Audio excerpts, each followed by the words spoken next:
Welcome to Folk Fear, where whispers live longer than the living, and the dead are never quite gone. Here, we do not tell stories, we awaken them. Unearthed from ancestral soil, draped in ritual and rot, these tales come from the forgotten corners of Asia, where offerings still bleed, where names are never spoken after dark, and where traditions are not always meant to be broken. Tonight, we journey to the crumbling silence of a place the world has abandoned, a place where birds do not sing and weddings are held for ghosts. This is the story of a village that bargained with the earth and paid with the lives of its unborn daughters. A story buried in clay, molded by trembling hands, and fired in the furnace of a curse that never cools. They called it a ritual, but the clay remembers. This is the Clay Wives of Hexi village, and once you've heard it, you'll never look at a doll the same way again. The road to Hexi village was not marked on most maps. Even the old man at the last petrol station along the highway had furrowed his brow when Mei Yun asked. "You don't want to go there, miss," he had warned, squinting into the dusk. "They don't like outsiders, especially not blood kin returning." Mei Yun had smiled politely, as if his words meant nothing more than superstition. But now, as the rusty bus rattled along a narrow dirt path through the mist-shrouded hills, she found herself gripping the seat tighter with each curve. The mountains loomed like silent guardians, watching her ascent with blank, ancient eyes. She was the only passenger left. Everyone else had disembarked hours ago, leaving behind the smell of sweat, wilted vegetables, and silence. The bus driver, an older man with sun-cracked lips and a charm of jujube seeds tied to his mirror, hadn't spoken since she told her destination. He merely glanced at her reflection now and then, as if to make sure she was still there, or still herself. Finally, as the sun dipped behind the mountains and dusk spilled like ink over the trees, the bus came to a screeching stop. "This is as far as I go," he muttered. His voice was hoarse, dry like crumbled leaves. "But the village?" "Hexi doesn't take kindly to machines after dark." He didn't wait for her to respond. He opened the door with a metallic groan and stared straight ahead.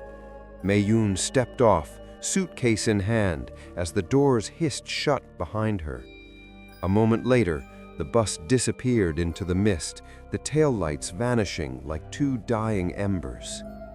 She stood there, at the edge of the world. Before her stretched a stone path, cracked and uneven, winding into a forest so dense it seemed to swallow the light. Bamboo groves rattled like bones in the breeze. A carved wooden arch, leaning and rotted with time, marked the entrance to the path. On it hung a faded red ribbon, knotted and frayed. A funeral ribbon. She hesitated, the chill slipping down her spine. Her phone had no signal. The air smelled of damp earth and old incense. Somewhere nearby, a crow cawed once, then fell silent. With a slow breath, Mei Yun stepped beneath the arch and into the woods. The path twisted like a serpent through the forest, climbing higher with each step. The deeper she walked, the colder it became. The trees grew tighter together, their branches clawing at the sky, blotting out the last light.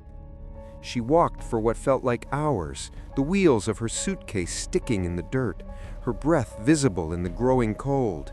And then, just as she began to wonder if she'd taken a wrong turn, she saw it. Hexi village. Nestled in a mist-covered valley, the village clung to the mountainside like a relic. Old wooden houses leaned with age, their tiled roofs sagging. Red paper talismans fluttered weakly from doorways. Stone lanterns, cracked and moss-covered, lined the narrow paths, though none were lit. There were no cars, no lights, no sounds, no birds, just stillness and eyes. She felt them, from behind shuttered windows, from gaps in doors, from children peeking around corners, watching her, unblinking. No one greeted her, no one spoke, just silence and the soft sound of wind chimes echoing from somewhere deep within the village.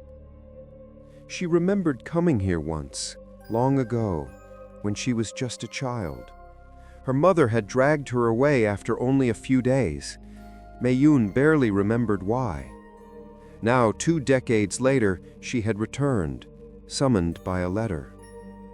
Her Aunt Yu Shuang was dying, the note had said, alone, uncared for.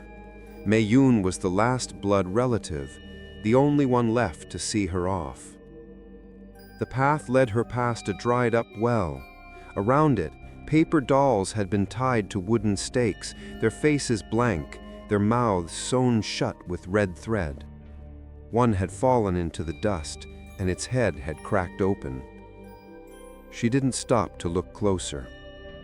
Her aunt's house stood at the far edge of the village, just before the mountain curved into cliffs. It was 2 stories tall, but crooked, as though the earth itself had shifted beneath it. Ivy crawled up the wooden slats. A red talisman was pasted crookedly on the door, not for good luck, but for binding. Meiyun raised her hand to knock, but found the door already ajar. "Hello?" she called gently. No answer. She stepped inside. The air was thick with incense and old dust. Every mirror was covered with red cloth. The floorboards creaked beneath her feet. A shrine dominated the entryway, stacked with faded ancestral portraits and bowls of rice long gone stale. On the lowest shelf sat a small clay figure, a woman, painted in red, her face expressionless. Meiyun stepped past it. Upstairs, the bedroom door creaked open slowly. Her aunt lay curled beneath thin blankets, her once black hair now ghost white. Her skin clung to bone, eyes half open, unfocused. Meiyun whispered beside the bed. "Aunt Yu Shuang," she rasped. My lips moved, dry and cracked. "They're watching." "Who?" She gazed to the floorboards. "Underneath, always underneath." I didn't take my eyes off the door. But the old woman's eyes rolled back. Her breath grew shallow. She muttered again, a single phrase, barely audible. "Never marry the clay." Then silence. That night, Meiyun couldn't sleep. The wind outside howled like a grieving widow. From somewhere in the walls, she heard a scratching, faint, like nails dragging against wood. Then, weeping, soft, wet, muffled. She lit a candle and froze. On the mirror across the room, the one she had uncovered without thinking, were muddy handprints, small, childlike, pressed from the inside. She turned, her heart pounding. No one was there. Just the shrine and the clay bride, now turned slightly, her head tilted toward Meiyun, watching. The next morning, the silence in Aunt Yu Shuang's house felt even heavier than before. It was the kind of silence that seemed to press against the skin, not peaceful, but watchful, like a room holding its breath. Meiyun moved carefully through the house, each step sounding too loud on the ancient wooden floor. Her aunt had not woken during the night. In fact, she hadn't moved at all. Yet she hadn't died either. She lay there, eyes open, mouth twitching with whispers too soft to understand, suspended in some half-sleep that no doctor could diagnose. Mei-yun stood by the window, pulling back the faded red curtain. Outside, the village still slept, or pretended to. There were no morning sounds, no roosters, no footsteps, not even a dog barking in the distance. Just fog crawling through the alleys and the occasional rustle of wind through brittle bamboo. Something about this place was wrong. Not haunted in the ghost story sense, but wrong in the way a smile looks when it's stretched too wide, in the way a door creaks open when no one is near it, in the way shadows stretch where they shouldn't. She glanced back at the mirror she had uncovered the night before. The muddy handprints were gone. But the clay figurine at the base of the shrine, the bride in red, had changed.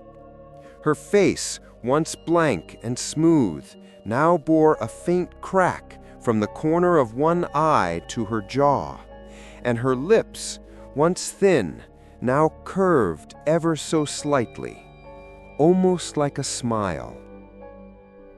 Later that day, Mei-yun stepped outside, hoping to find someone who could explain what was happening. She needed medicine for her aunt, or at the very least, conversation. Something normal, something human. She walked the village path, her boots crunch in gravel. Windows slammed shut as she passed. Children stared from corners, then vanished like smoke when she looked their way. An old woman pushing a cart of dried herbs muttered something under her breath and spat near Mei-yun's feet. Only one person dared speak. A boy, maybe 7 or 8, stood near the old well, holding a paper lantern. His face was pale, lips chapped, and his voice shook as he said, "You shouldn't have come back." Mei-yun froze. "Why not?" The boy blinked at her. "They said you would be warm." "What does that mean?" But he just turned and ran. The lantern he left behind swayed in the air before collapsing in on itself, as if whatever had held it up had vanished. Mei-yun picked it up. It was damp and smeared with mud. Back in the house, her aunt was finally sitting upright, though barely. "Aunt Yushuang," she said softly, bringing her some water. "Do you know what's going on here? Why is everyone acting like I'm cursed?" The old woman's eyes fluttered. For a moment they cleared. She grabbed Mei-yun's wrist with surprising strength. "They know your name," she whispered. "My name? Names matter. They're written, hidden, buried in mud. When your mother left, they couldn't bind her, but the debt stayed." Mei-yun knelt beside her. "What debt? What are you talking about?" But her aunt didn't answer.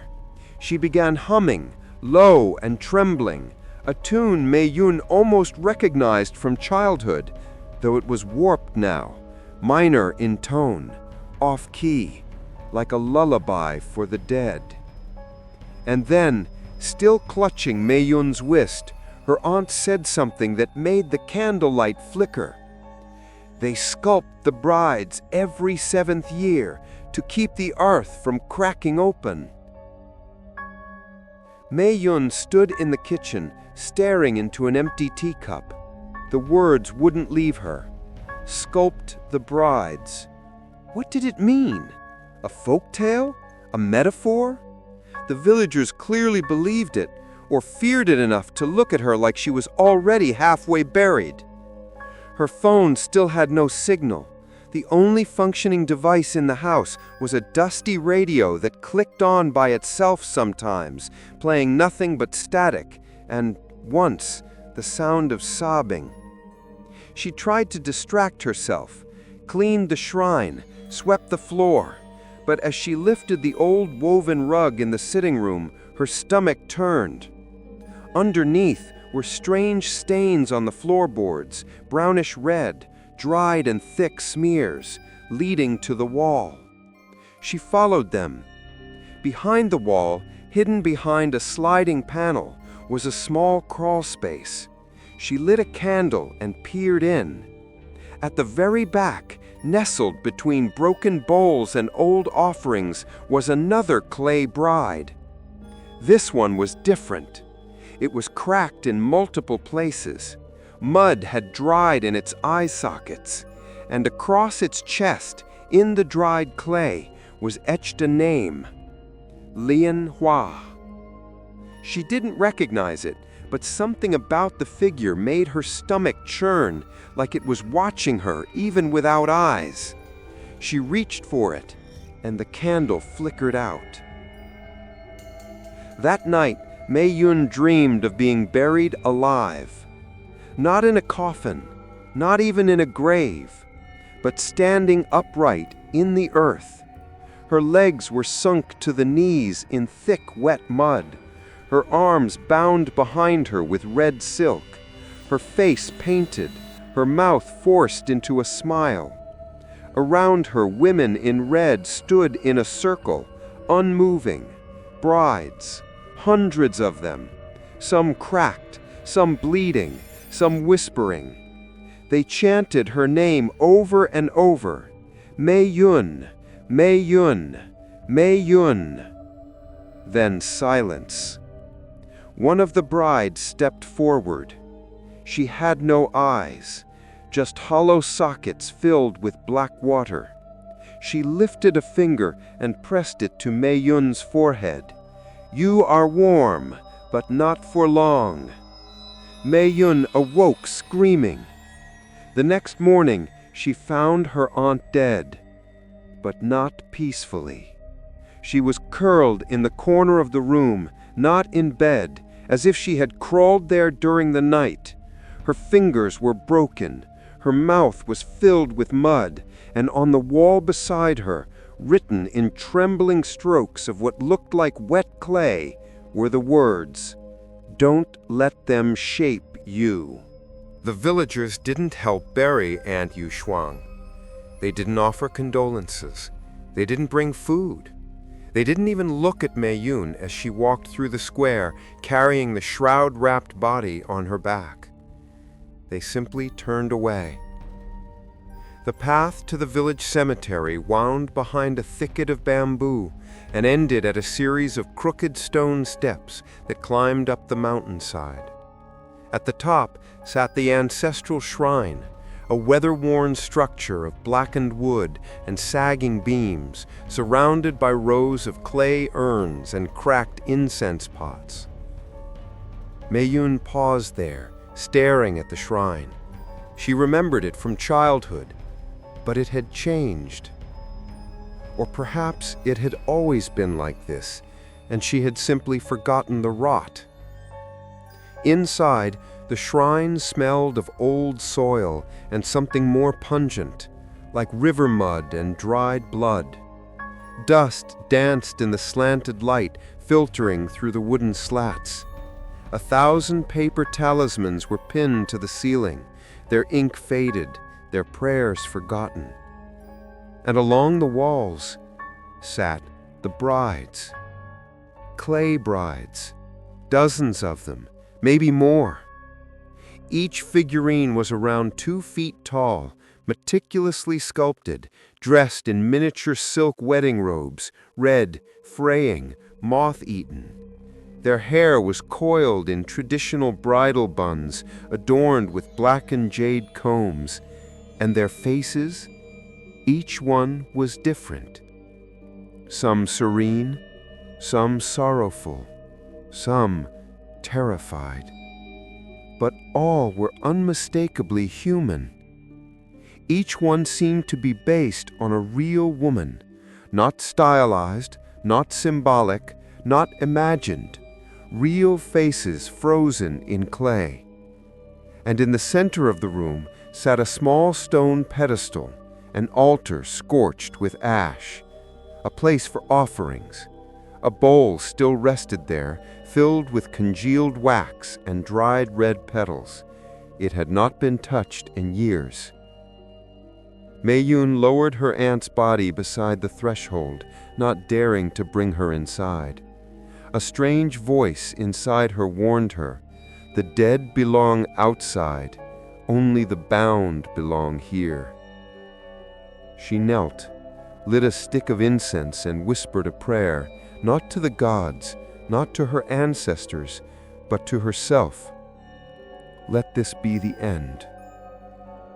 But as the smoke curled into the stale air, her eyes drifted to the last row of clay brides in the far corner. Her breath stopped. One of them, half covered in dust, tucked beneath a rotted red veil, had her face. Not just a resemblance, it was her. The high cheekbones, the scar on the upper lip from when she fell as a child, the tilt of the eyes, even the small freckle near the brow, perfectly sculpted. And the clay was still damp. She reached out, trembling. The figurine's eyes seemed to glint in the shadow. And then she heard it again, the low sound of weeping. Not from the statue, not from the shrine, from beneath it. She stumbled back, the incense falling from her hand. Somewhere deep below the shrine floorboards, something cried, a soft, hollow sobbing, like a child lost in a dark room or a voice muffled by layers of earth. She pressed her ear to the floor and heard the words, "Mei-yun, come home." She bolted from the shrine, her hands shaking, mud caked to her knees. Behind her, the clay bride with her face remained still, but her lips now wore the faintest smile. Back at the house, Mei-yun tore through the storage cabinets, drawers, and trunks. She searched for anything that might explain what she had seen. Old photos, scrolls, letters, family records. In the back of a broken lacquer cabinet, she found a bundle wrapped in faded red cloth, tied with a string of knotted hair. Inside were 7 old scrolls, each painted with ink diagrams of strange rituals, Taoist circles drawn with clay powder, prayers carved into wood, the silhouettes of girls wrapped in red thread. The text was in archaic script, but certain characters stood out again and again. Di-ji, spirits of the earth. Hun-feng, soul binding. Ni-qi, clay wife. And then, near the end of one scroll, a diagram. A girl's body laid beside a clay statue. Arrows pointed to the heart, the mouth, the forehead, and beside the drawing, 3 words scrawled hastily in the margins. Live, sculpt, seal. Her hands trembled. She turned over the final scroll and found what looked like a list of names, dozens of them, all female. Dates beside each, every 7th year. The last name? Mei-yun. Date? This year. The wind howled outside. Night fell quickly, too quickly. Mei-yun sat by the hearth, arms wrapped around herself, the fire casting long, twitching shadows on the wall. Clay wives, sculpted brides, soul-binding rituals, earth spirits beneath the floor. She remembered the old stories her mother used to mutter in half-sleep, drunk on baijiu. Stories about girls who vanished before their wedding days. Stories about silent processions through the mist. Stories about the earth demanding more than offerings, demanding daughters. She never believed them, until now. Because now the ritual wasn't a myth. It had a name. And it had her face. That night, Mei-yun dreamed again. She stood inside the ancestral shrine, surrounded by the clay brides. But this time, they weren't still.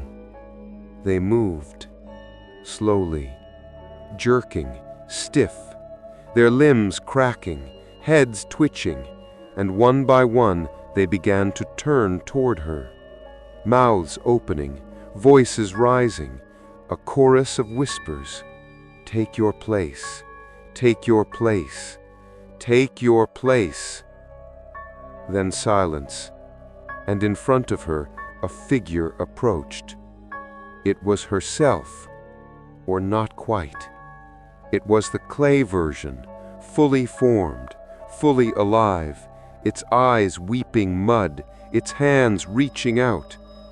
Time to sleep, it said, and reached for her face. Mei-yun awoke in a panic, gasping for air.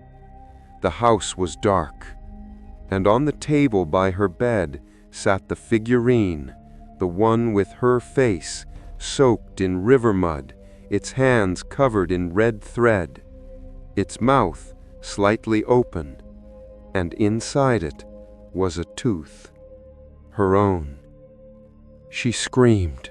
The figurine sat still, its clay body cracked, its painted red silk stained black with damp.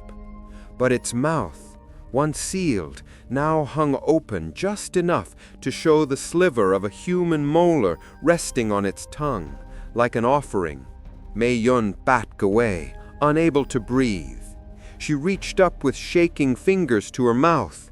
There was blood, and a tooth missing. She hadn't even felt it fall. That morning, Mei-yun didn't leave the house. The villagers wouldn't help her.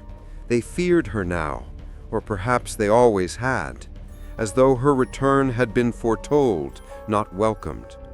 She was no longer a guest in Hexi. She was property, ritual-bound, marked. She sat by the fireplace, trying to keep the cold out. But no matter how many logs she burned, the chill remained, not on her skin, but beneath it. A damp, suffocating cold that clung to her bones. From under the floorboards came the sound again, weeping, soft, rhythmic, like someone curled in a corner below her feet, trying not to be heard. But it was no longer just crying. It was words. Fragmented whispers, broken voices rising through the wood like steam through cracked stone. She pressed her ear to the ground and heard it. Take my name. Trade my face. Bury me warm. Then silence. Then scratching. She ran to the kitchen and fetched a crowbar from under the sink, left behind by her aunt, perhaps for this very purpose. She pried open the loose floorboards near the hearth. The wood groaned in protest. The nails had rusted black. Beneath it was only darkness and the scent of rot. She lit a candle and lowered her head inside. The crawl space was narrow and cold. Earthen walls pressed in tight, wrapped in spider webs and tangled roots. But something glinted below, a corner of red silk. She reached in. Her fingers touched hair. She yanked back, heart thudding. The candle slipped and nearly extinguished, but curiosity, or something deeper, gripped her now. She reached again, slowly this time, and pulled the silk forward. It was a small bundle, red bridal fabric, wrapped around a head. Not clay, not ceramic, but wax, soft, organic, decaying. The face had melted into a grotesque parody of womanhood, features sagging, eyes hollow, mouth wide open in a silent scream. And inside that mouth were more teeth, dozens of them, human, arranged in a circle like an offering bowl. She dropped dropped it and scrambled back, choking on the air. The whispers rose again, louder now, desperate. And something moved in the darkness. She slammed the floorboards shut, barricading them with furniture, salt, and the only string of protective talismans she could find. That night, the whispering didn't stop. It turned to knocking, soft, rhythmic, like fingers tapping from beneath the floor. Mei-yun sat in the center of the room, clutching the scrolls, the radio playing static beside her. Her breath fogged in the air. Her fingertips were turning blue. She tried to chant the protective words scrawled on the margins of the scrolls, but they twisted in her mouth. Her voice cracked. And then the radio changed, from static to a woman's voice. "Do you remember the river?" it said. Mei-yun froze. The voice was familiar. "You were only 6. You saw her walk in with red ribbons on her wrists. You told your mother. She slapped you and told you to forget.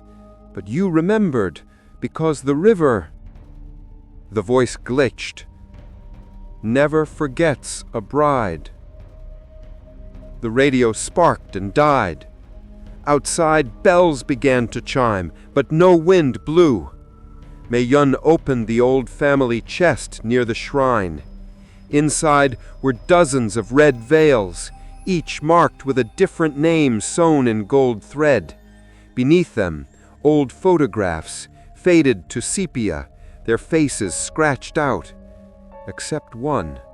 A picture of a girl in red wedding robes, standing beside a clay bride. They had the same face. Not similar. Identical. At the bottom of the photo, written in shaky ink, "Lian Hua, sealed, Year of the Ox." She remembered the name etched in the figurine hidden behind the shrine wall. Lian Hua, the first to bleed, the first to move, the first to rebel? Determined to find answers, Mei-yun returned to the shrine the next morning. The villagers didn't stop her, but they watched. From windows, from alleyways, from behind cracked doors, eyes wide, lips sealed. At the top of the mountain, she entered the shrine again. This time, something had changed. There were more brides. At least 5 new figurines had appeared overnight, each fresh, the clay still wet, the silk still soft, and one of them was holding a lock of her hair. She followed the floor layout, tapping each plank. Near the altar, one board sounded hollow. She pried it open. Inside was a narrow tunnel leading deeper underground. She hesitated, then descended. The air grew colder with each step. The walls turned from wood to packed clay. The light dimmed. And then she entered a chamber, lit by faint candles and filled with brides, life-size, seated, silent, not figurines, bodies, wrapped in silk, coated in hardened mud, each with their mouths open in silent screams, each tied with red cords from foot to throat, and one of them, directly across from her, had fresh eyes. Her eyes. Then the earth trembled, and she heard the earth whisper, "You are almost ready." She fled, out of the tunnel, down the shrine steps, back through the village. The air felt heavier now, like every breath she took belonged to someone else, like her body was no longer her own. And in every window, she saw it. Clay, forming, shaping, waiting. Back in her house, the clay figurine on the table had grown. It was taller now, thicker, its features more refined, its mouth open wider. And inside were not just teeth now, but a tongue. Still wet, The scrolls lay across the table like dead things, their edges curled, their ink faded, their threads frayed. Yet the weight of them filled the air, thicker than smoke, heavier than stone. Each one carried not just words, but whispers, promises carved into silence, debts etched into clay. Mei-yun lit 3 candles, her trembling hands leaving wax trails across the wood. She unrolled the first scroll. It showed a circle of brides drawn in black ink. Their faces were blank, their mouths sewn shut with crimson strokes. At the center of the circle stood a shaman, arms raised, calling down not heaven, but earth. The text beside it was sharp, deliberate, and cruel. The soil hungers, the daughters bind, the earth remembers. She felt her stomach twist. The second scroll was worse. It depicted a ritual bed, a girl lying on red silk, her body flanked by 2 clay figures, one male, one female. Over her heart, the character for seal was drawn 3 times in thick strokes, almost as if pressed into the parchment by a trembling hand. The accompanying text spoke of a ghost marriage, not between the living and the dead, but between the living and the earth itself. The brides were not meant for husbands, not meant for families. They were meant for the soil, for the deity below, for the spirits who bartered with the villagers when drought threatened to kill them all. The ritual, it said, was performed during the 7th year of the ghost month. Each clay bride represented a daughter whose life had been promised before she was even born. When her time came, she was sculpted, veiled, and given over. Not buried, not burned, bound. Her body remained, but her soul was locked in clay. Mei-yun's hands shook as she opened the 3rd scroll. This one was stained, almost as if water had warped it, or perhaps blood. It showed a woman's face, half clay, half flesh. The flesh side wept tears, the clay side smiled. Beneath it was written, "A wife of earth, a wife of silence. She who bleeds into mud never leaves." Her throat tightened. She pushed it aside, but the 4th scroll was no kinder. This one contained names, dozens, each followed by a year, each marked with a symbol of red clay.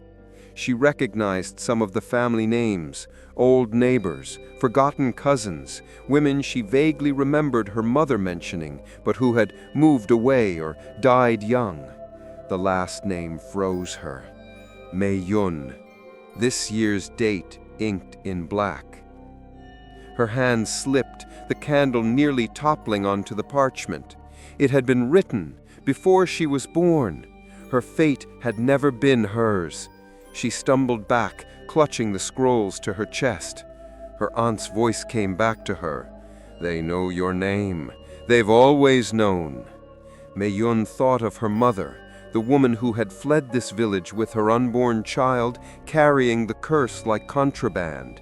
She had tried to protect her, tried to outrun blood, but how do you run from soil? Her chest tightened, tears burning her eyes. It wasn't fair. But the house seemed to shift, the beams groaning, the shadows stretching long. As if in answer, the floor whispered again, "Fair is not for daughters." That night she dared not sleep. The clay figure had grown again, now as tall as her waist, its features grotesquely detailed, its skin cracked, its mouth wider, its eyes hollow but wet with something glistening.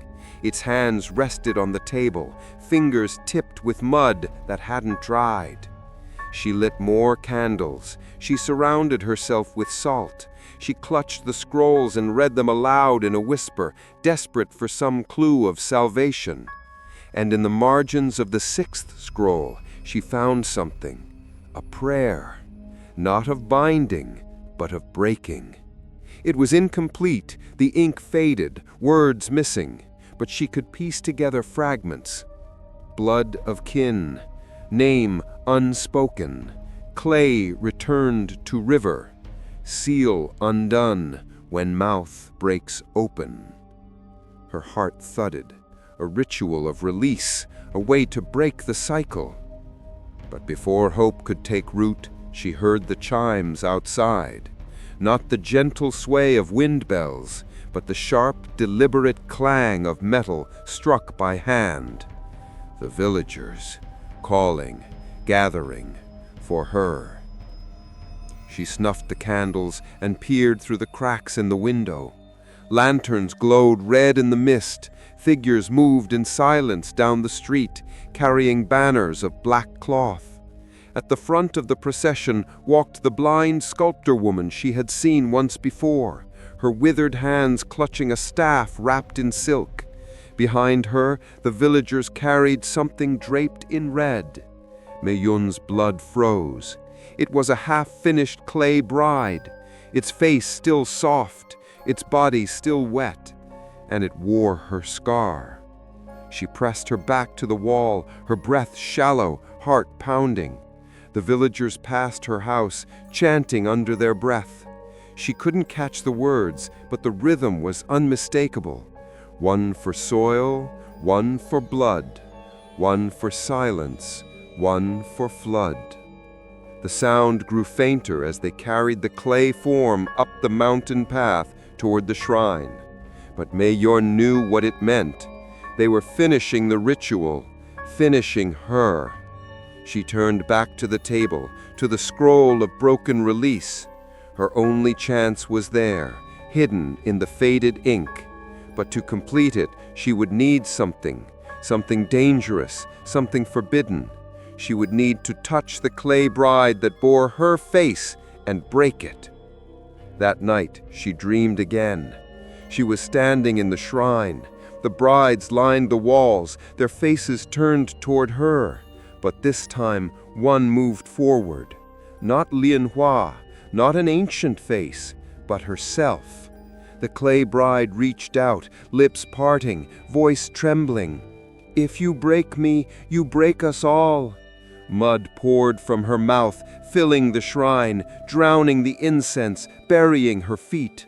The brides began to sway, chanting in unison, "Choose, choose, choose." The mud rose higher, over her knees, her waist, her chest. The clay bride's eyes locked with hers.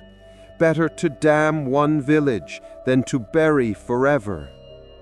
Mei-yun awoke, choking on river water that wasn't there. Dawn came without color, just light, gray, cold, and heavy. Mei-yun hadn't slept. The final scroll lay open on her lap, its characters twitching in the candlelight. She had copied the broken ritual onto fresh parchment. Her only hope now was to complete it. But how do you rewrite a pact sealed in blood and earth? She needed answers, not from the dead, not from scrolls, from someone who had survived it, if such a person even existed. The villagers still would not speak to her, but they no longer hid. They watched her openly now, as if she were no longer a visitor, or even a girl, but an object, a vessel being prepared. As Mei-yun walked through the village square, she noticed red strings tied across doorways, small clay charms placed along the ground. Not protective, but preparatory. Every home seemed to hum with quiet urgency, like a stage before the final scene. Then, near the dried well, she saw her. The blind sculptor. Seated on a worn stool beneath the crooked cherry tree, her white eyes turned toward the rising mist. She held a small mound of clay in her lap, gently shaping it with gnarled fingers. A nose, a chin, a face that looked familiar. Mei-yun stepped forward. "I need to know," she said softly. The old woman's hands paused. "There is no knowing, only remembering. Mi-Yu knelt beside her. "My name is on the scroll. My face is on the bride. I need to understand why." The sculptor didn't answer. Instead, she reached into a satchel at her feet and pulled out a shard of painted clay. She held it out. Mi-Yun hesitated, then took it. It was a piece of a face, a cheekbone, delicate, feminine, and across it a thin crack where paint had bled like a vein. Lianhua, the one who moved. She told the story in fragments. Long ago, the village suffered a drought. Crops died. Babies starved before they could cry. The gods of heaven gave no answer, so the village turned downward to the earth spirits. A Taoist shaman came from the north, bringing a ritual no one dared speak of. In return for rain, he promised the earth a debt, one soul every 7 years, not yet born, but already fated. Girls, always girls, because girls were silent. Girls were obedient. Girls could be given away. The pact was sealed when the first clay bride bled. Lianhua, a girl who had been promised but tried to flee. They caught her, shaped her, sealed her soul while she still breathed, and the rains came. After that, the earth remembered the promise, and it came to collect every 7 years. And the daughters?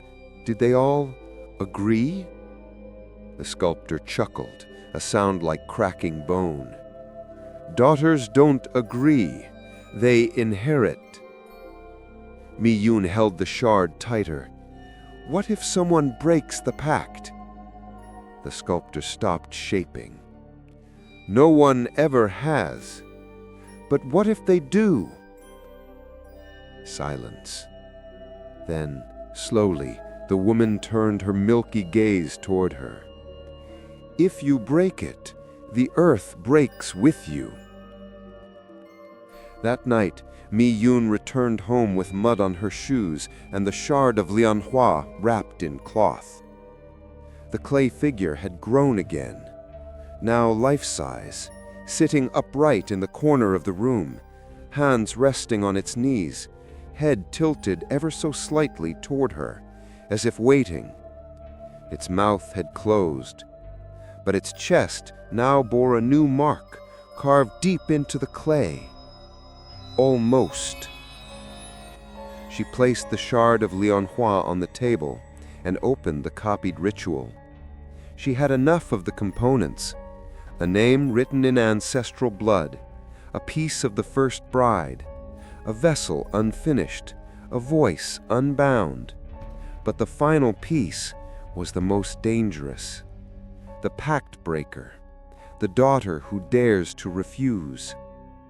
Mi-Yun stared at the clay bride, her mirror, her tomb. She would not be shaped, not like them. The wind rose outside, the chimes screamed, and then a knock at the door. Soft, measured. She opened it slowly. It wasn't a person. It was a box, unmarked, wrapped in red silk, and still wet. She brought it in and unwrapped it. Inside, a veil, freshly dyed, still warm, and beneath it, a folded letter, written in a hand she didn't recognize, but signed by a name she did. Lianhua. The letter was short. I was the first. You may be the last. The seal is almost broken. If you burn the bride before dawn, the earth will scream, but it will not awaken again. Choose. Outside, she heard the drums begin, a slow funereal rhythm echoing from the mountain. The procession had started. The wedding, or the burial, was coming. and they were waiting for her. Miyun wrapped the shard, the veil, the ritual, and her own resolve into a single bundle. She placed it into a satchel. Then she approached the clay bride. She touched its face. It was warm. And when she leaned in, it exhaled, just once, a breath of river water and incense ash. And then stillness. She whispered one final thing before leaving the house.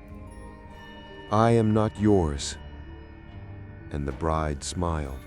She climbed the mountain in the dark, the red silk veil clutched in one hand, the satchel of ritual items in the other. The path twisted through the trees like a serpent, its stones slick with dew, its air thick with breathless fog. The sound of drums beat like a distant heart, slow, pulsing, patient. Ahead, the shrine waited. So did the brides. As Mei-yun neared the summit, the night seemed to deepen. The stars vanished, the air grew colder, and memories, ones she had buried, began to surface. Not like thoughts, but like mud. Thick, suffocating, unclean. She saw herself, 6 years old, barefoot and crying. Her mother pulling her down the mountain path, whispering, "Don't look back, don't say her name." But she had looked, and in the shadow of the shrine, she had seen the red robes. A girl standing in the mud, arms bound in silk, tears streaking through clay paint on her cheeks. A priest beside her, chanting. Villagers kneeling. And one woman, blind and sculpting, weeping silently. That girl was Lian Hua, and Mei-yun had been next. Her mother had taken her away just before the next ghost month, escaping the curse, the debt, the ritual, or so she thought. But now she knew. The pact never broke. It simply waited. Mei-yun reached the shrine. The doors were open. The altar glowed with red lanterns. Incense smoke curled like fingers from copper bowls. The villagers stood in rows outside the building, all dressed in black, their faces blank, expressionless, dolls waiting to be placed. At the center of the shrine stood the bride, her twin, clay and silk, eyes wide, mouth closed, still unfinished. Mei-yun stepped forward. No one stopped her. She walked past them all, past the sculptor, who nodded once, past the shaman, cloaked in red dust, holding a staff of charred wood, past the altar, where the scrolls of generations lay bound with twine. She approached the bride. They stood face to face. The air between them hummed. And then the bride moved. Just slightly. A twitch of the head, a shudder through the chest, as if awakening, as if remembering. Mei-yun stepped back, not in fear, but in recognition, because she was remembering too. Not just her childhood, but the river. It had been the river that whispered, the river that wept, the river that carried the clay, the river that took the brides. She saw them now in her mind, all the brides before her, standing in water, mouths open, hands outstretched, their souls never sealed, only drowned, waiting for someone to remember. Mei-yun kneeled. She pulled the red veil from her satchel and placed it over the clay bride's head. Then she opened the final scroll and red. The words spilled from her mouth like ash, rough, broken, ancient. The dialect burned her throat, but she did not stop. The villagers did not move. The sculptor bowed her head. The clay bride wept. Thin rivulets of water ran from its eyes, streaking the paint, softening the face. Mei Yun reached into her satchel and placed the shard of Lianhua at its feet. Then she made the final offering, a single drop of her own blood pressed to the bride's forehead. And she spoke the last line. Clay returns to river, name returns to silence. The bride shuddered. Cracks spidered across its face. Its chest caved slightly, then swelled. And then it opened its mouth and screamed. The sound wasn't human, wasn't clay, it was earth. It came from beneath the shrine, from under the village, from inside the bones of the mountain. A scream of something ancient, starving, and suddenly no longer in control.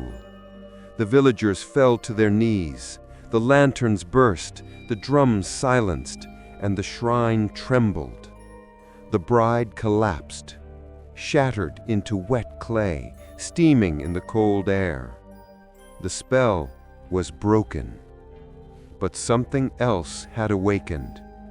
As Mei Yun turned to leave, the sculptor grabbed her wrist and whispered, "Daughter, you have torn the pact. I know. You have released the brides. I know. But the earth does not forgive. I'm not asking it to. I'm burying it." Behind them, the cracked remains of the clay bride began to sink into the shrine floor, melting into mud, pulled downward by unseen hands. The villagers watched in silence as the earth swallowed what it once claimed. And in the wind, for the first time in decades, the sound of birds returned. Far off, faint, but real. The rain began that night. Not the gentle kind, not the kind that washes away. This was old rain, heavy, relentless, the kind that remembers. Mei Yun stood at the foot of the shrine, soaked to the skin, watching the clay dissolve.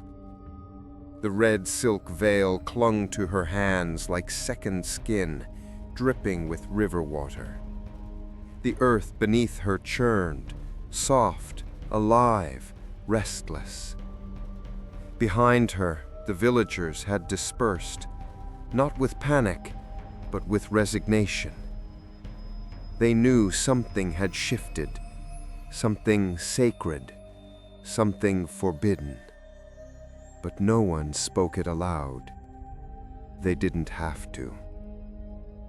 Mei Yun returned to the house, her limbs trembling. She had broken the seal, freed the brides, burned the script. But something still pressed against her chest, something unfinished. She lit a single candle and sat by the mirror. That's when she saw it. Mud on the floorboards, fresh, footprints, small, barefoot and wet, leading from the shrine to her bed. And there, beneath the bed frame, a single clay handprint. She didn't scream, not this time. Instead, she followed the trail, out the door, through the rain, up the winding path again, but not to the shrine, to the old kiln. The kiln sat at the edge of the village, buried in weeds, its mouth blackened, its walls collapsed. No one had fired it in decades, but tonight it glowed, faintly, red-orange like a dying eye opening for one last look. She stepped inside. The heat was overwhelming, the air thick with steam and ash, and in the center, something stood, swaying, a figure, draped in wet silk, covered in cracked clay, face obscured by a veil of blood. She knew the name before it spoke. Lian Hua. Her voice was wrong, layered, distant, echoing as if spoken through both lungs and soil. I was the first. I bled before the pact was perfected. That's why I still move.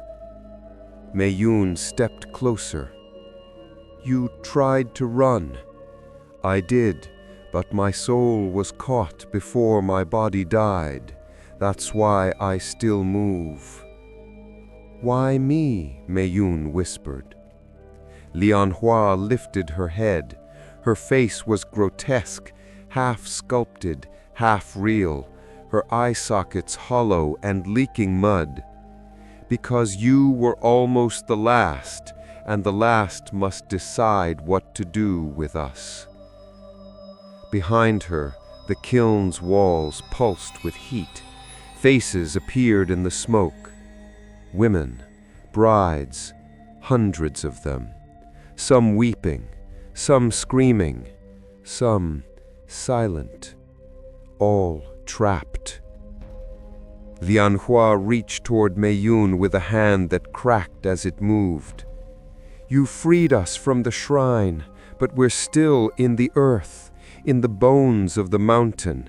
You must finish it. Finish what? Mei Yun whispered. Lian Hua stepped closer. Break the fire that sealed us. Mei Yun looked at the kiln. Ancient, still burning with ritual flame, the same one used to fire the clay brides for generations. It had never gone out. Until now. She stepped forward, and with shaking hands she placed the last remnants of the ritual scrolls into the flame. They curled, hissed, and screamed, not metaphorically. The paper actually screamed, a high-pitched shriek as the characters burned away, as if the pact itself were being unspelled. Then, silence. The kiln dimmed. The heat vanished. And behind her, Lian Hua knelt, as did the other faces in the smoke. One by one, they faded, their mouths finally closing, their eyes finally shutting. Set free. Mei Yun stood in the ashes, alone, but light. For the first time in her life, she felt her name as her own. Not a signature in someone else's book, not an inheritance, not an offering. Just Mei Yun. She turned to leave, but paused, because something still lingered. In the shadows near the base of the kiln, she saw a final figure, small, bent, watching. The sculptor. She stepped into the light. Is it done? Mei Yun asked. The old woman shook her head slowly. No curse ends cleanly, only deeply. She stepped forward, handing Mei Yun something wrapped in silk. It was a lump of clay, soft, warm. Every village has one last sculptor. Every bloodline must choose what to shape. And then she vanished, not literally, but she turned, and in the next breath, she was gone, leaving Mei Yun standing in the rain, with clay in her hand. That night, Mei Yun didn't dream. she didn't sleep. She sat by the fire and held the clay. And for the first time, she chose to sculpt nothing, letting it dry and crumble in her hands. The rain did not stop. It had been falling for 3 days now, cold, heavy, without rest, as though the heavens, long silent, had remembered the pact too, and were now mourning what had been broken. The shrine stood quiet, the kiln cold, the altar untouched. And still the village did not sleep. Something stirred beneath it. Not rage, not vengeance, unfinished ritual. Mei-yun sat in the center of her aunt's house, surrounded by bowls of water, string, salt, and shards of crumbled clay. The last remnants of the pact, broken, burned, had released the trapped souls, but rituals don't vanish, they unravel. And what was unraveled must be retied or ended. The scroll had mentioned one last rite, scrawled in ink as if added by a shaking hand in a moment of guilt, a footnote on the edge of a curse. Should the seal be broken, the bloodline must complete the ritual anew, not to offer, but to close. A heart sculpted, a vessel filled, and the name given back. It was called the Clay Heart Ritual. No more brides, no more bindings, just one final act. Shape the vessel, place the heart, bury the name. Only then would the earth sleep again. The sculptor was gone. The shaman vanished. Even the villagers no longer appeared in daylight. But the shrine waited. And Mei-yun knew it would have to end where it began. That evening she returned to the forest with nothing but her hands and a lump of untouched clay. No silk, no offerings, no veil, just intention and blood. She reached the shrine just after sunset. The air felt different now, thinner, sharper, the kind of air that trembles before an earthquake, before a scream, before a prayer that shouldn't be said. The shrine doors were open. Inside, it was empty. The brides were gone. No figurines, no statues, no clay. Only silence. And in the center, a single pedestal of stone, waiting. Mei-yun knelt before it. She unwrapped the clay. It was warm, almost pulsing. She began to shape it, slowly, gently. Not a face, not a body, just a heart. Not anatomically correct, but symbolically true. Rounded, beating in form. With every motion, she whispered the names of the brides, those she remembered, those she didn't, those whose faces were lost. Lian Hua, Yu Shuang, Shen Yi, Bao Lan, Mei Yun. Each name pressed into the clay with care, not to bind, to return. When the heart was formed, she pricked her thumb with the shard of the old sculpting tool, the same one hidden in her aunt's drawer. Blood welled, warm and bright. She pressed it into the heart's center. It absorbed instantly. The clay twitched. She placed it on the stone. And then, nothing. No thunder, no quake, no chant, just the wind. Until a voice, low and old, echoed from below. "Do you offer yourself?" Mei Yun stood tall. "No," she said, "I offer the end." The ground beneath her trembled once. A deep breath from the mountain's chest. The candles lining the walls blew out all at once. Then silence. Then cracking.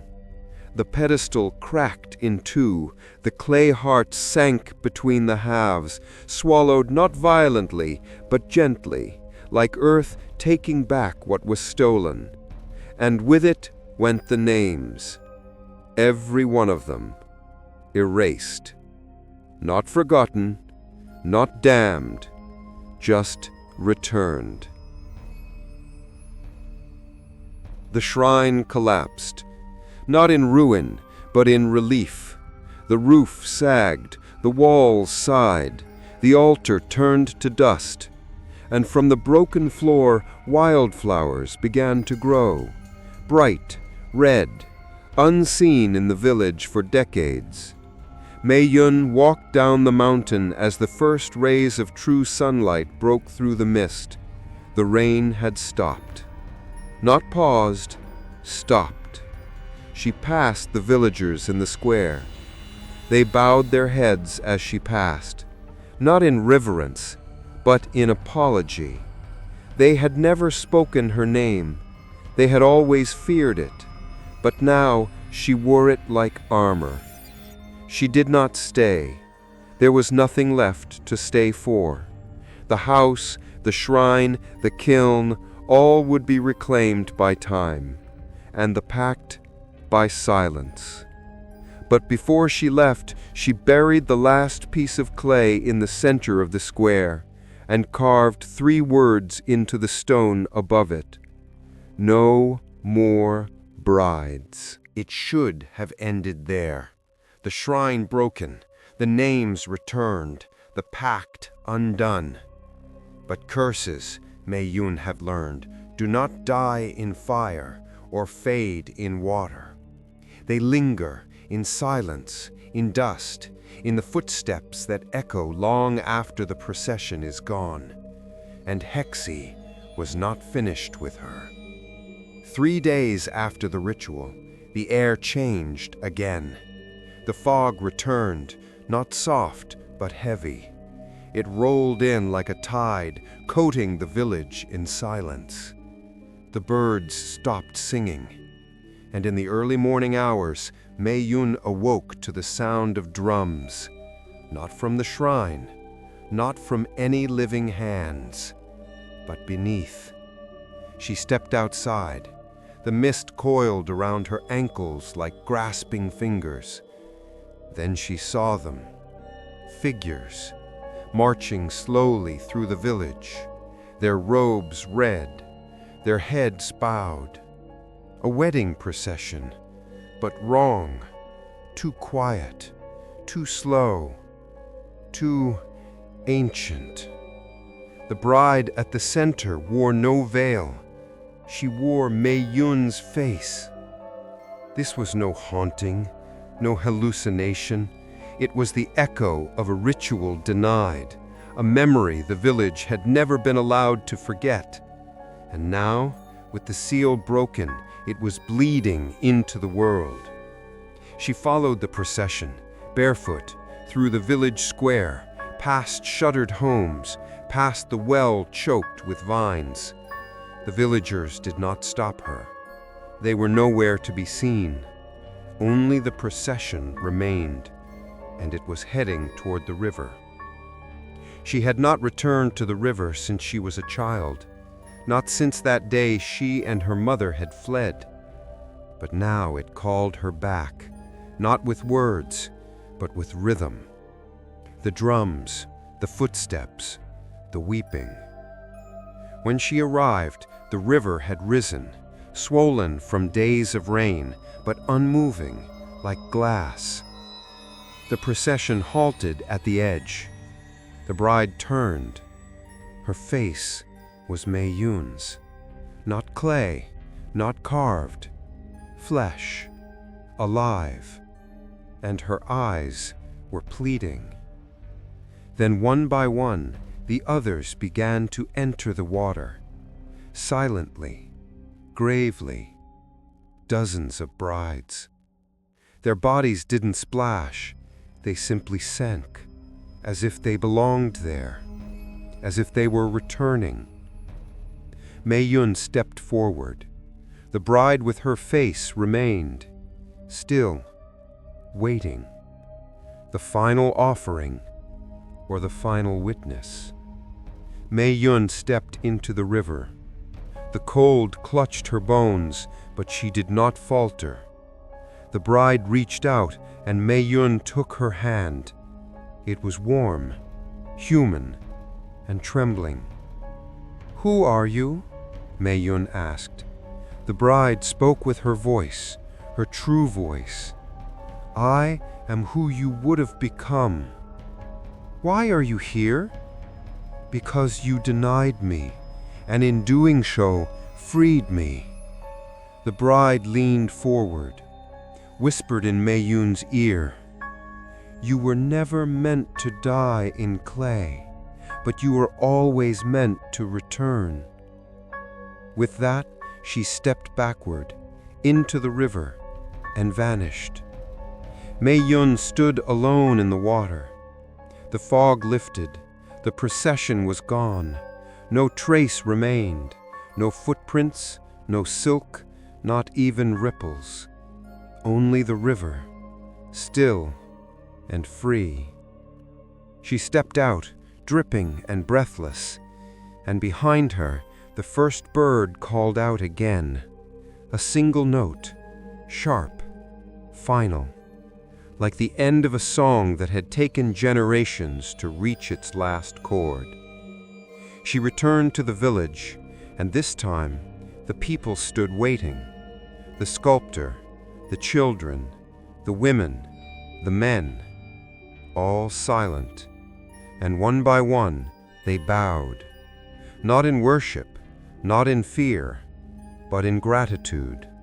The last bride had walked, and she had refused to stay.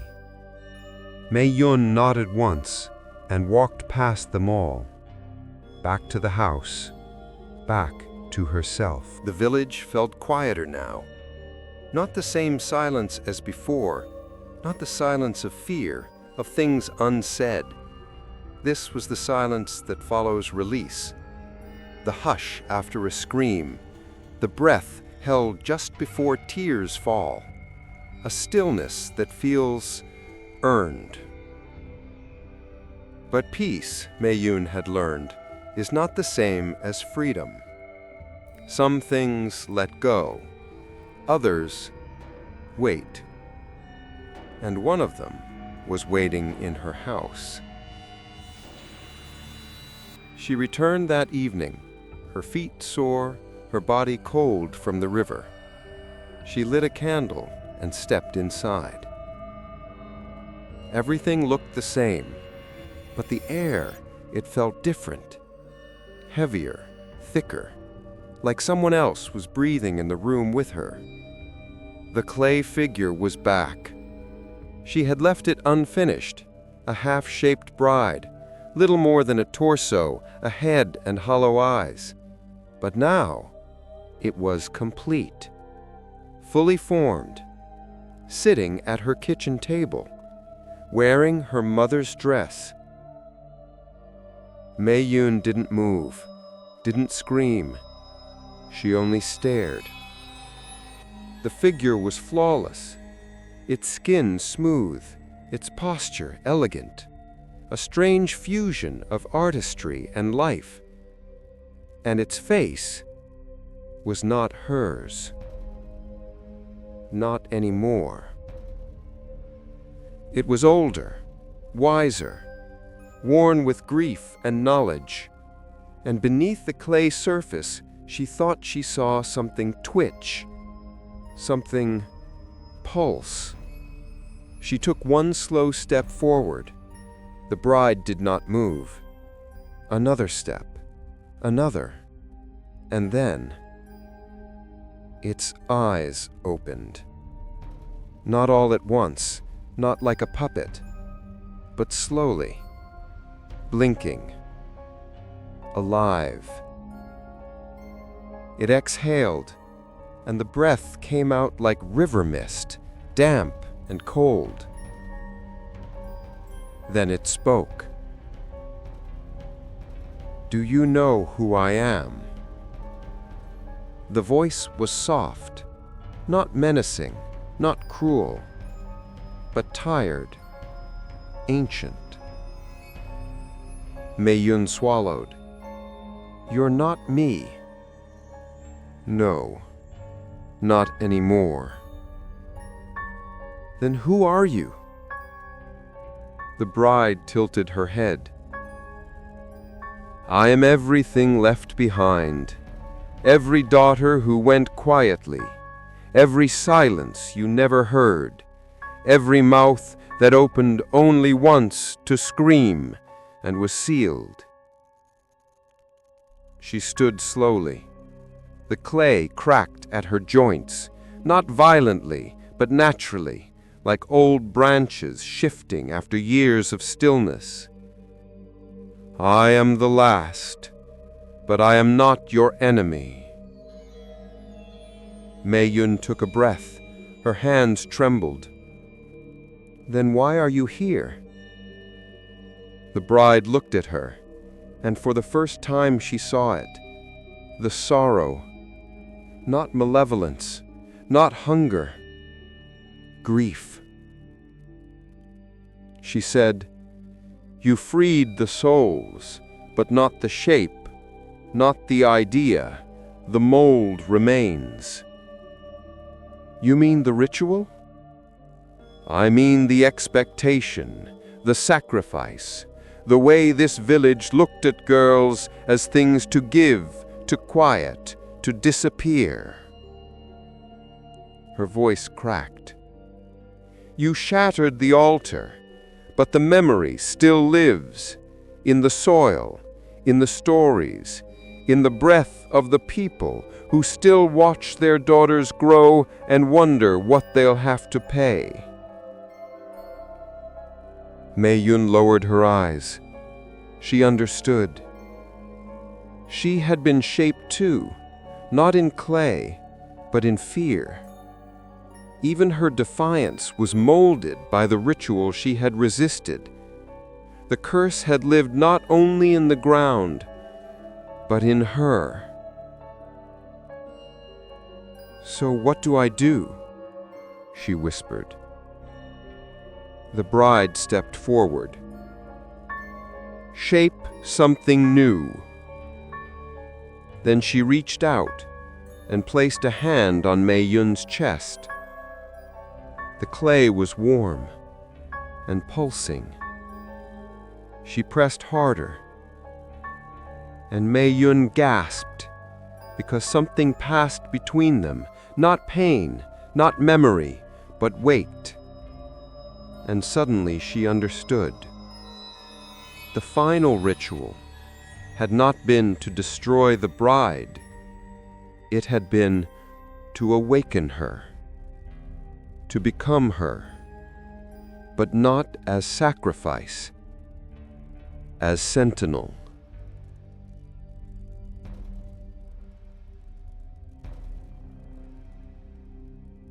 The bride stepped back, her form beginning to crumble. She said, "I was never meant to live forever, only long enough to show you what still remains." Cracks spread across her face. "Carry us, Mei-yun, not as ghosts, but as truth." And with that, she collapsed. No scream, no flash, just clay falling. Soft, silent, final. And in the pile of dust, one object remained. A heart, not sculpted, real. Mei-yun picked it up.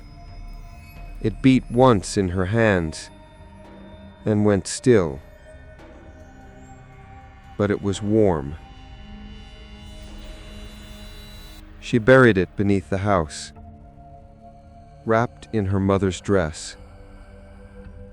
She did not mark the grave, because some stories end best in whispers. The rain returned, not like before, not ritualistic, not sacred, but wild, heavy, unrelenting. The kind of rain that doesn't wash away curses, but reveals what they tried to hide. The mountains trembled, the soil loosened, and the old paths, the ones buried beneath years of silence, opened again. Hexi was coming undone, not haunted, not cursed, drowned. Mei Yun stood at her window, watching the water rise. The river had broken its banks overnight. Entire footpaths were gone. Bamboo trees lay snapped in the mud. The ancestral shrine, already in ruins, had been swallowed completely, only its roof tiles bobbing along the current. And behind her, the walls of her aunt's home began to moan, a deep sound, like breath escaping a coffin. She had seen this before, in the scrawls, in the warnings, in the margins of the last surviving prayer. If the pact is broken, the mountain may weep. If it weeps too long, the earth may flood.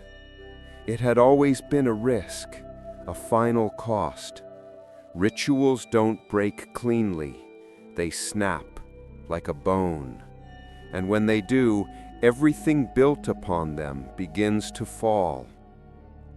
The villagers gathered in the square by morning, but this time they did not chant.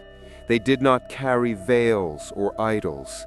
They carried sandbags, ropes, children. The water had reached the southern homes. 2 houses had already collapsed. Livestock had vanished into the sludge. The rice fields looked like shallow graves, and the rain would not stop. Mei Yun helped where she could, filling sacks with stone, tying lines between rooftops, guiding elders through the rising tide. No one spoke of the brides. No one mentioned the shrine. No one looked her in the eye, but they followed her movements, quietly, willingly. She was not their sculptor, not their priestess, not their daughter. She was the one who said no and lived. And now she was the only one unafraid to stand in the water. By evening, the flood reached her doorstep. She moved everything to the second floor, the scrolls, the remaining talismans, her aunt's faded portraits. Then, in the middle of the night, a knock woke her. Not on the floor, but on the floor, beneath her. The same floorboards that once held weeping now whispered with something else. Let it come. She didn't know if it was memory or madness or the last echo of the earth itself, but she knew what it meant. Some things are not meant to be held back. Not spirits, not names, not rivers. She stepped outside barefoot, the water waist deep, cold as bone. The wind howled, tearing the old roof tiles free. The sky had turned the color of ash, and in the center of the square, where the well had once stood, a great sinkhole had opened, bubbling, breathing, alive. She approached it slowly. The villagers watched from windows, from rooftops, from behind lanterns that flickered in the storm. She held no offering, no clay, no veil, only a truth. You have taken enough. She knelt at the edge of the hole and placed her hand in the water. Mud rose around her fingers, and within it, faces. Not clear, not angry, just there, watching, waiting. Mei-yun closed her eyes. "I don't carry your pain," she whispered, "but I carry your memory."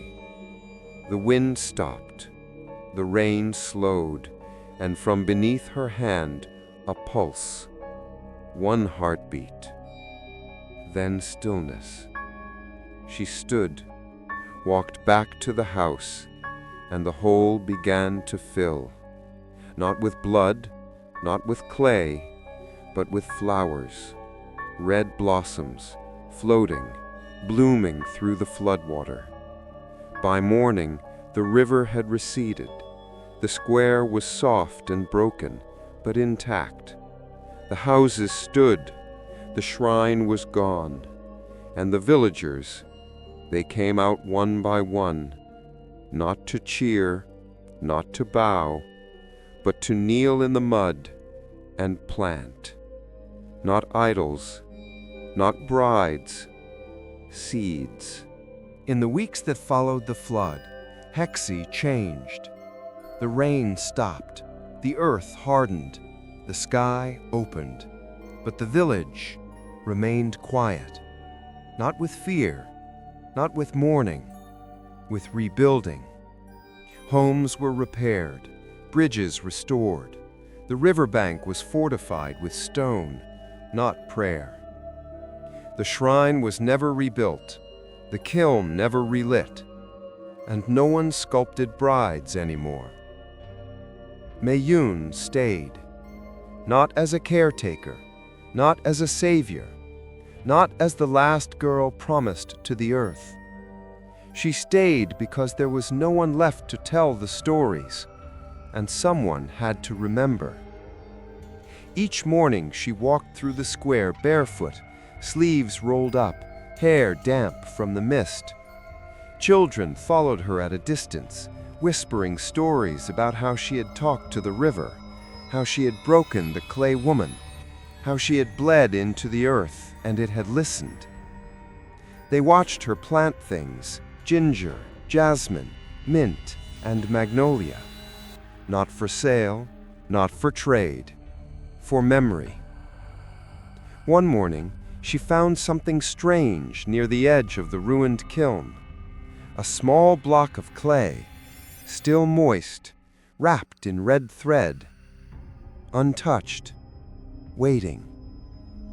She stared at it for a long time. Her hands itched, not from fear, not from duty, but from something simpler, the urge to shape. But not a bride, not a vessel, not a sacrifice. She carried the clay back to the house and set it on her aunt's old table. She lit a single candle, and she began to sculpt. Not in secret, not in shadows, with windows open, with light pouring in, with truth. She sculpted her mother first, not as she died, bitter, hiding, afraid, but as she might have been had she never run, strong, stern, soft at the edges. She sculpted Lian Hua next, a girl frozen in terror beneath layers of red silk, but now shone laughing, head tilted back, eyes alive. Then Yu Shuang, then herself, then others. Women she had never met but knew by instinct.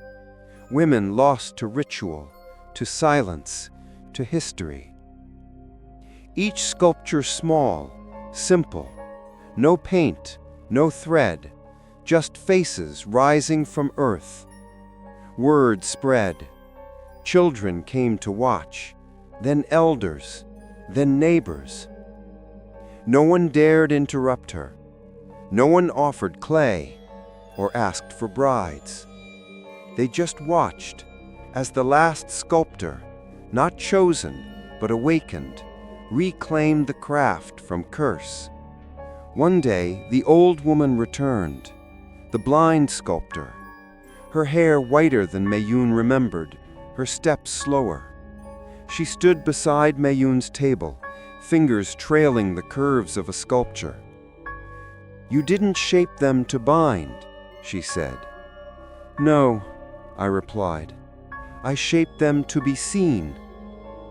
The old woman smiled, then placed something in my hand, a small tool, worn, wooden, warm from her palm.